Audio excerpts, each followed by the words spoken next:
എന്റെ പേരിൽ ചെലവാക്കിയ ഓരോ പൈസയും പലിശ അടക്കം തിരിച്ചു തരും. നീ തന്നിട്ട് സംസാരിക്കടാ. എന്നും ഇങ്ങനത്തെ വഴക്കുകൾ സഹിക്കുന്നതിനേക്കാളും സത്യം പറയുന്നതാ നല്ലത്. ഇങ്ങനെ ഒരു മകൻ ഒരച്ഛനും ഉണ്ടാകാൻ പാടില്ല. നീ എനിക്കുണ്ടായതാണോടാ? അതിന് കിട്ടു നിന്റെ മകനല്ല.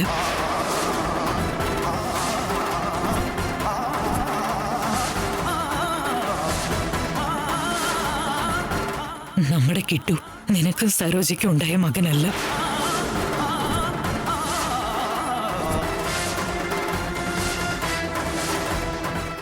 അമ്മേ, നിങ്ങൾക്ക് തീരെ ബോധമില്ലേ? ഏട്ടൻ എന്തെങ്കിലും പെട്ടെന്ന് പറഞ്ഞെന്ന് വെച്ച് നിങ്ങൾ എന്താ അവൻ ഞങ്ങളുടെ മോനല്ലെന്നൊക്കെ പറയുന്നേ?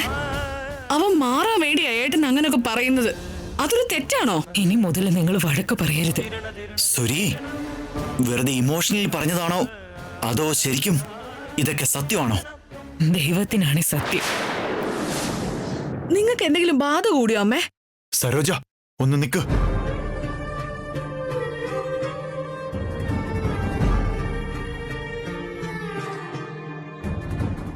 സൂര്യക്ക് എന്തോ ഒരു ഫ്ലാഷ് ബാക്ക് അറിയാം. അതേ കിളവി മര്യാദയ്ക്ക് പറഞ്ഞു. ഇനിയും ഞാനിത് പറഞ്ഞില്ലെങ്കിൽ ഈ പാപ ഇനിയും ഞാൻ സഹിക്കേണ്ടി വരും. ഞാൻ പറഞ്ഞോളാം. നിനക്ക് കുട്ടികളുണ്ടായില്ലെങ്കിൽ നിന്റെ ഭർത്താവ് നിന്നെ ഉപേക്ഷിച്ചു പോവുമെന്ന് എനിക്ക് നല്ല പേടിയായിരുന്നു. നിന്റെ ജീവിതം എന്താവുമെന്ന് ഓർത്ത് എനിക്ക് പേടിയായിരുന്നു. നമ്മൾ ഗ്രാമത്തിലുള്ള സമയത്ത് പ്രസവത്തിന് വേണ്ടി ആശുപത്രിയിലേക്ക് പോയില്ലേ? അവിടെ വെച്ച് നിനക്കുണ്ടായ കുഞ്ഞും മരിച്ചുപോയി മോളെ. അടുത്ത മുറിയില് വേദവതി എന്നു പേരുള്ള സ്ത്രീ കിട്ടുവിന് ജന്മം കൊടുത്തപ്പോ മരിച്ചുപോയ ആ കുട്ടി അവരുടെ അടുത്ത് കിടത്തി. കിട്ടുവിനെ നിന്റെ അടുത്തും കൊണ്ടുവച്ച് ഞാൻ നിങ്ങളെ വിശ്വസിപ്പിച്ചതാ. ഇത്രയും നാളും ഈ സത്യങ്ങളൊക്കെ നിങ്ങളോട് മറച്ചു വെക്കേണ്ടി വന്നു. ഇപ്പോഴും ഞാനിത് പറഞ്ഞില്ലെങ്കിൽ അച്ഛനും മകനും അല്ലാത്ത ഇവര് ബദ്ധശത്രുക്കളായി മാറും.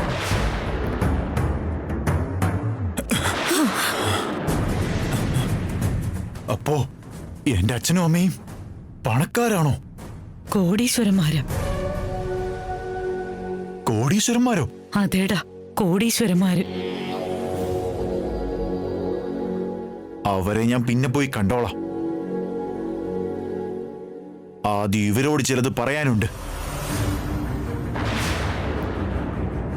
എന്നെ എന്തൊക്കെയാ നിങ്ങൾ പറഞ്ഞത്? കോടീശ്വരനായ ഒരാളുടെ മകനെ എടുത്ത് ഓട്ടക്കാലിന് ഗതിയില്ലാത്ത നിങ്ങള് എന്നെ വഴക്ക് പറയൂ അല്ലേ? ഒരു മിനിറ്റ് പോലും ഇനി എന്റെ വീട്ടിൽ നിൽക്കരുത്. ഇങ്ങോട്ട് പോ. വരെ എന്റെ വീട്ടിൽ നിൽക്കരുത്.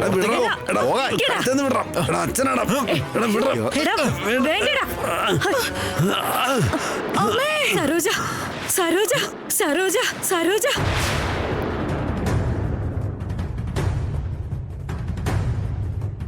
സ്വപ്നമായിരുന്നോ?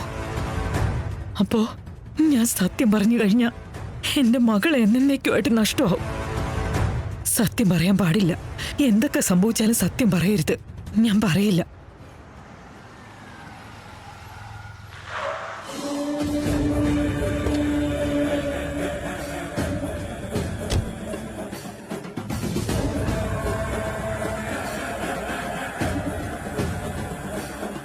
ഗൗതമി, ഗൗതമി. നിഹ, എന്താ ബേബി, ഞെട്ടിക്കുന്ന എന്തെങ്കിലും തരത്തിലുള്ള വാർത്തയായിട്ടുള്ള വരവാണോ? എന്നെ ഇങ്ങനെ കളിയാക്കുന്നത് നിങ്ങൾക്കൊരു ശീലായിട്ടുണ്ടല്ലേ? ഞാൻ കാര്യമായിട്ട് ചോദിച്ചാ മോളെ, നിന്നെ എന്തിനാ മോളെ ഞങ്ങൾ കളിയാക്കുന്നേ?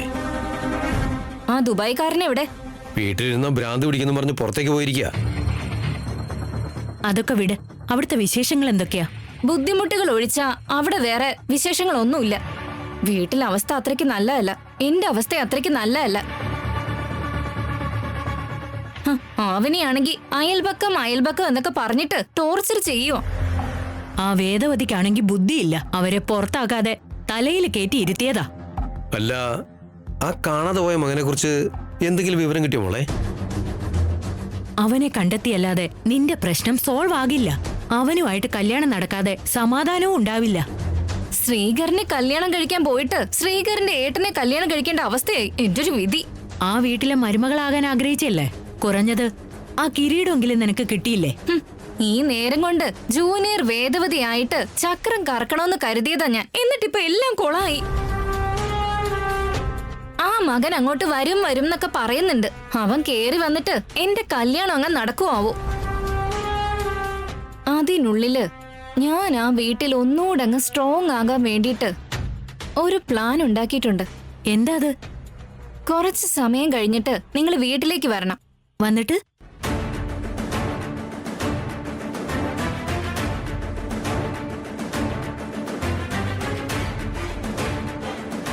എന്താ മനസ്സിലായില്ലേ?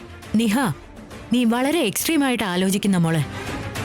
ഇങ്ങനെ എന്തെങ്കിലും ഒരു സ്റ്റെപ്പ് ഞാനിപ്പോ എടുത്തില്ലെങ്കിൽ നാളെ പുലർച്ചെ സിമ്പിൾ ആയിട്ട് സോറി എന്ന് പറയും. അപ്പോ നമ്മുടെ ബന്ധുക്കളുടെ മുമ്പിൽ മാത്രമല്ല, വഴിപോക്കന്മാരുടെ മുമ്പിൽ വരെ നാണം കെട്ട് നിൽക്കും. മനസ്സിലായില്ലേ? ഇപ്പൊ തൽക്കാലം പാചകവും കഞ്ഞിവെക്കലും ഒക്കെ മാറ്റി വെച്ച് അങ്ങോട്ട് വരാൻ നോക്ക്. എത്ര സിമ്പിളായിട്ട് അവളത് പറഞ്ഞിട്ട് പോയത്. പെട്ടെന്ന് ഇവിടുന്ന് പുറപ്പെട്ടില്ലെങ്കിൽ ഫോൺ ചെയ്ത് നമ്മളെ അവള് ടോർച്ചർ ചെയ്യും. എന്നാ പോവാം. ഉം.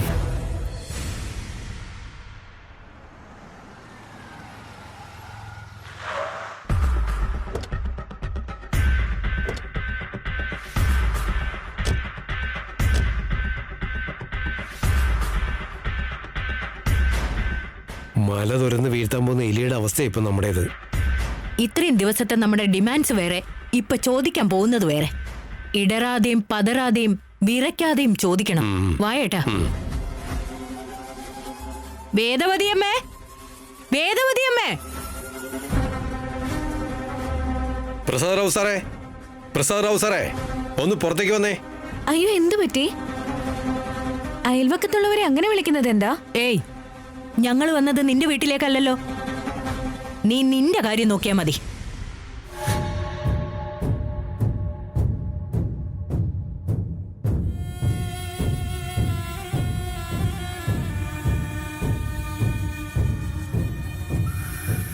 എന്തു പറ്റി ഗൗതമി? എന്തിനാ വന്നത്? എന്തെങ്കിലും പ്ലാനിട്ട് നിഹാരിക വിളിപ്പിച്ചതായിരിക്കും. അല്ലെങ്കിൽ ആ രണ്ട് മുഖങ്ങൾ ഇത്ര ഇമോഷണൽ ആയിട്ട് നിൽക്കില്ല. അതെ. എന്താ പ്രശ്നം? ഞങ്ങളുടെ നിഹാരികയുടെ അവസ്ഥ എന്താണ്? സെയിം കാസറ്റ് കറങ്ങി കറങ്ങി തേഞ്ഞു പോയല്ലോ. ആകെയുള്ളൊരു മകളുടെ കല്യാണം നടത്താൻ പറ്റുന്നില്ല. ഞങ്ങളുടെ അവസ്ഥയൊന്ന് ആലോചിച്ച് നോക്ക്. ഞങ്ങളുടെ രണ്ടാമത്തെ മകൻ വന്നാൽ നടത്താന്ന് പറഞ്ഞല്ലോ. അഥവാ വന്നില്ലെങ്കിൽ എന്താകുമെന്ന അവരുടെ ചോദ്യം. വരില്ലെന്ന് എന്തിനാ സംശയിക്കുന്നേ? വരുമെന്ന വിശ്വാസമുണ്ടോ? അവനെ കണ്ടെത്താനുള്ള ശ്രമം എന്തെങ്കിലും നിങ്ങൾ നടത്തിയിട്ടുണ്ടോ? അതും സത്യം തന്നെയാ. ദാ നോക്ക്, എന്റെ മകൻ തീർച്ചയായിട്ടും തിരിച്ചു വരുമെന്ന് എന്റെ മനസ്സ് പറയുന്നുണ്ട്. അത്രയും കാലം നിഹാരികയെ ഞാൻ എന്റെ മകളെ പോലെ നോക്കിക്കോളാം. വിശ്വാസങ്ങളൊക്കെ ഇല്ലാതായിക്കൊണ്ടിരിക്കുക. നിങ്ങളെ വിശ്വസിക്കാൻ ഞാൻ എന്താ ചെയ്യേണ്ടത്? നിഹാരികയുടെ ജീവിതത്തിന്റെ കാര്യത്തിൽ നിങ്ങൾ ഞങ്ങൾക്കൊരു ഉറപ്പ് തരണം. എന്തുറപ്പ് നിങ്ങൾക്ക് വേണ്ടേന്ന് പറഞ്ഞോളൂ. ചോദിച്ച ശേഷം നിങ്ങൾ വാക്ക് തെറ്റിച്ചാൽ? അത് ചോദിച്ചു കഴിഞ്ഞ് വാക്ക് തെറ്റിച്ചാ ചോദിക്കാം. നിങ്ങൾ നോ പറഞ്ഞാൽ പിന്നെ ഞങ്ങൾ എന്തെങ്കിലും പറഞ്ഞിട്ട് വല്ല കാര്യമുണ്ടോ? അങ്ങനെ സംഭവിക്കില്ലെന്ന് ഞങ്ങൾ പറഞ്ഞില്ലേ? ശരി, അച്ഛനും അമ്മയും ഇവിടുത്തെ അമ്മയുടെ മേല് സത്യം ചെയ്യും. അപ്പൊ നിങ്ങൾക്ക് വിശ്വസിക്കാമോ? വിശ്വസിക്കാം. വിശ്വസിക്കാം. എന്നാ അമ്മ സത്യം ചെയ്യേ. അമ്മേ, എടുത്തു ചാടി സത്യം ചെയ്യരുത്. നിങ്ങൾക്ക് ഇതിലെന്താ കാര്യം? നിങ്ങൾ നിങ്ങളുടെ വീട്ടിലേക്ക് ചെല്ല്. അമ്മേ, ഒരുപാട് വട്ടം ഇങ്ങനെ സംഭവിച്ചതാ. അങ്ങനെ നടന്ന തവണയൊക്കെ അത് ഫാമിലിയെ ബാധിച്ചില്ലേ? ഒന്ന് ആലോചിച്ച് നോക്കമ്മേ. സത്യം ചെയ്യാൻ പറഞ്ഞ ഇത്രയൊക്കെ ആലോചിക്കേണ്ട കാര്യമുണ്ടോ? ഇനിയും നിങ്ങൾ ഞങ്ങളുടെ നിഹാരികയ്ക്കായി എന്ത് ചെയ്യാനാന്നാ?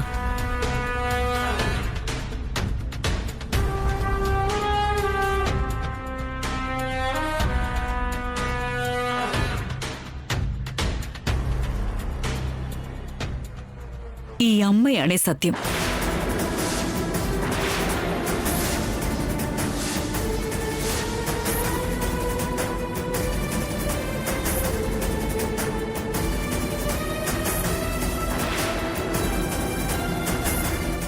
നിങ്ങളുടെ മകളെ കൊണ്ടുവന്ന് എന്റെ വീട്ടിലാണ് നിർത്തിയത്. അവളോട് ഞാൻ ഒരിക്കലും അനീതി കാണിക്കില്ല.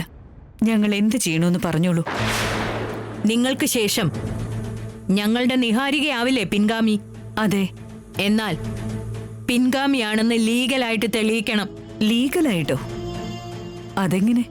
നിങ്ങളുടെ പേരിലുള്ള ആസ്തി ഞങ്ങളുടെ നിഹാരികയുടെ പേരിലേക്ക് എഴുതണം.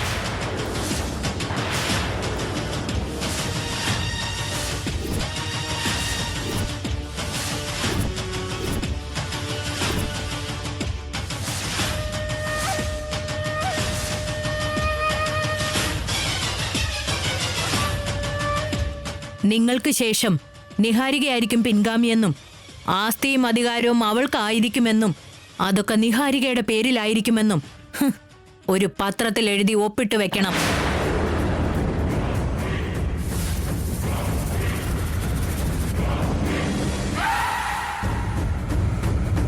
നിങ്ങളത് അങ്ങനെ ചെയ്താൽ മാത്രമേ ഞങ്ങൾ വിശ്വസിക്കൂ.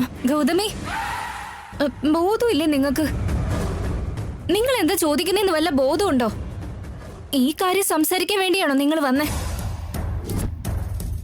കുറച്ച് സമയത്തിന് ശേഷം നിങ്ങൾ ആ വീട്ടിലേക്ക് വരണം.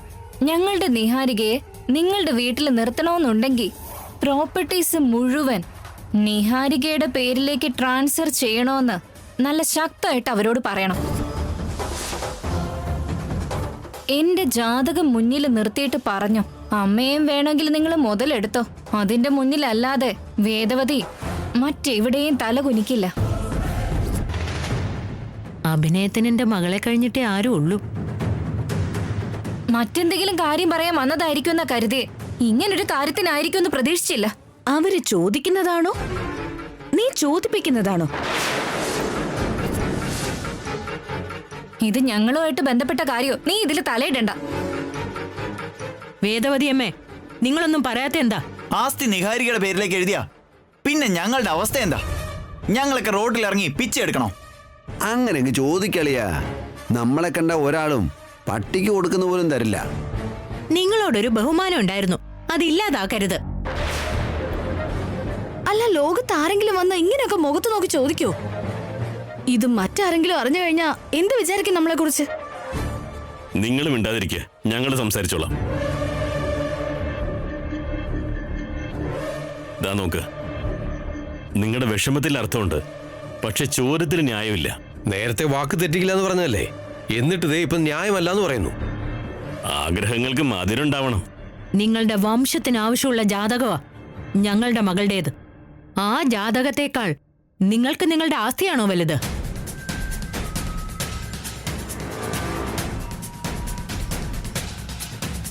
നിങ്ങളുടെ ആചാര സമ്പ്രദായങ്ങളെ മുന്നോട്ട് കൊണ്ടുപോകാൻ അർഹതയുള്ളതും എന്റെ മകൾക്കാ.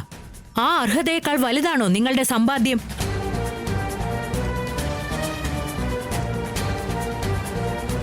ഞങ്ങൾക്കില്ലാഞ്ഞിട്ട് ചോദിക്കുന്നതല്ല, വിശ്വാസം ഇല്ലാഞ്ഞിട്ട് ചോദിക്കുന്നതാ.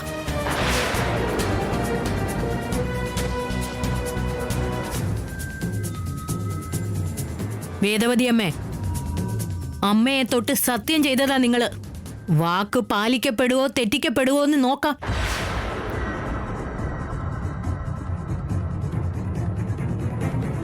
നിങ്ങളുടെ തീരുമാനം പ്രധാനമാണ്. പറയൂ വേദവതി അമ്മേ, ഒരു പെൺകുട്ടിയുടെ ജീവിതത്തെക്കാൾ നിങ്ങളുടെ പ്രോപ്പർട്ടിക്കാണ് പ്രാധാന്യമെങ്കിൽ പറഞ്ഞോളൂ. ഇപ്പൊ തന്നെ നിഹാരികയും കൊണ്ട് ഞങ്ങൾ ഇവിടുന്ന് പൊയ്ക്കോളാം. എന്നാ നിങ്ങൾ അവളെ ഇവിടുന്ന് കൊണ്ടുപോ. വെറുതെ ഭീഷണിപ്പെടുത്തേണ്ട ആവശ്യമില്ല.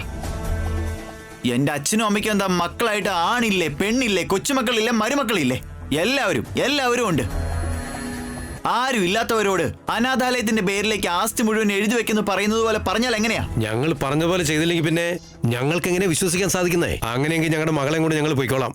നിങ്ങൾ പറയുന്നത് പോലെ ഞാൻ ചെയ്യാം.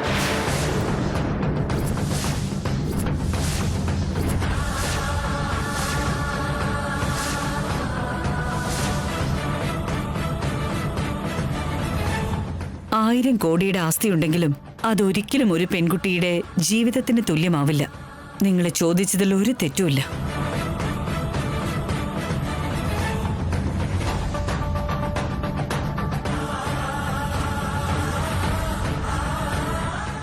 ഏട്ടാ, പറയൂ വേദ. എന്റെ തീരുമാനം നിങ്ങൾക്ക് സമ്മതാണല്ലോ? നീ എന്ത് ചെയ്താലും അത് ആലോചിച്ചേ ചെയ്യൂ. എനിക്ക് സമ്മതോ. എന്നാ നാളെ നമ്മുടെ ലോയറിനെ ഇങ്ങോട്ട് വിളിപ്പിച്ച് ഡോക്യുമെന്റ്സ് എല്ലാം റെഡിയാക്കാൻ പറയണം.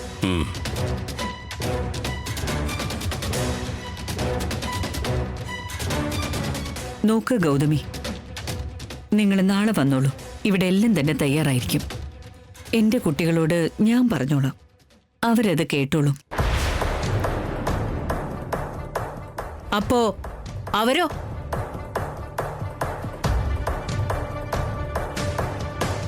ഇന്നലെ നിലവാടക വന്നപ്പോ പങ്ക് വേണ്ട എന്ന് പറഞ്ഞവരാ.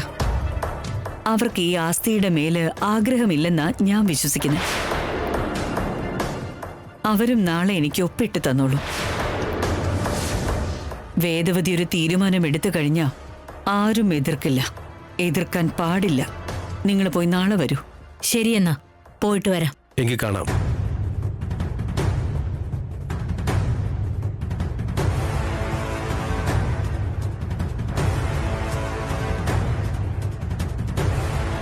ഒപ്പിട്ട് കൊടുക്കാനായിട്ട് നാളെ എല്ലാവരും തയ്യാറായിക്കോളൂ.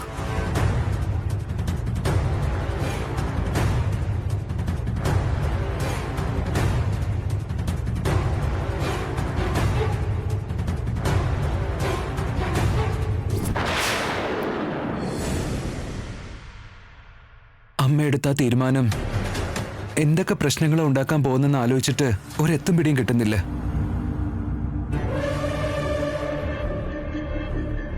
നിഹാരികയുടെ ജാതകം ഒത്തുകിട്ടിയതിൽ അവർക്ക് സന്തോഷമുണ്ടെങ്കിലും നിഹാരികയുടെ സ്വാർത്ഥതയെപ്പറ്റിയും അവള് കാണിച്ചുകൊണ്ടിരിക്കുന്ന ചതിയെപ്പറ്റിയും അവർക്ക് മനസ്സിലാക്കാൻ പറ്റുന്നില്ല. നമ്മളെ വിശ്വസിച്ച് വന്ന ഒരു പെൺകുട്ടിയോട് അനീതി കാണിക്കരുതെന്ന് വെച്ച് അവളുടെ നന്മയ്ക്ക് വേണ്ടി മാത്രമാ ഇങ്ങനൊരു തീരുമാനമെടുത്തേ. അത് അവരുടെ കുടുംബത്തെ മൊത്തം ഇല്ലാതാക്കുമെന്ന് അവർ തിരിച്ചറിയുന്നുമില്ല. സത്യത്തിൽ ഒരു തണല് പോലും കിട്ടാത്ത അവസ്ഥ. കളവ് പക്ഷേ കൊട്ടാരം പണിയുകയാണ്. ഈ അവസ്ഥയില് നമുക്ക് എന്ത് ചെയ്യാൻ പറ്റും? നമ്മൾ പറയുന്നതൊക്കെ തെറ്റ്, അവള് പറയുന്നതൊക്കെ ശരി. നാളെ എല്ലാവരും ഡോക്യുമെന്റ്സിൽ ഒപ്പിട്ട് കൊടുക്കണമെന്നല്ലേ പറഞ്ഞത്. ഇനി എന്ത് സംഭവിക്കുമെന്ന് ആലോചിച്ചിട്ടൊന്നും അറിയുന്നില്ല. എന്തെങ്കിലും സംഭവിക്കട്ടെ ഏട്ടാ, നമ്മൾ എന്തായാലും നാളെ അമ്മയുടെ വാക്ക് എതിർക്കാൻ പാടില്ല.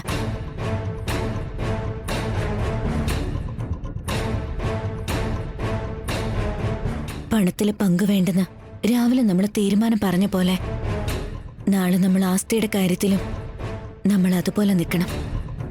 നമുക്ക് ധനത്തെക്കാൾ മുഖ്യം ബന്ധങ്ങളാണ്. നാളെ നമുക്ക് ഒപ്പിട്ട് കൊടുക്കേട്ടാ. നിഹാരികയെ കുറിച്ച് എല്ലാം അറിഞ്ഞിട്ടും അതെങ്ങനെയാവനേ? വേണ്ടേട്ടാ, നമുക്കൊന്നും വേണ്ട. ഫ്യൂച്ചറിൽ നമുക്ക് അമ്മയുടെ അംഗീകാരം കിട്ടിയാൽ മാത്രം മതി. ഒന്നും ആലോചിക്കണ്ട, സമാധാനമായിട്ടിരിക്കെ. കഴിക്കാൻ നോക്കുക.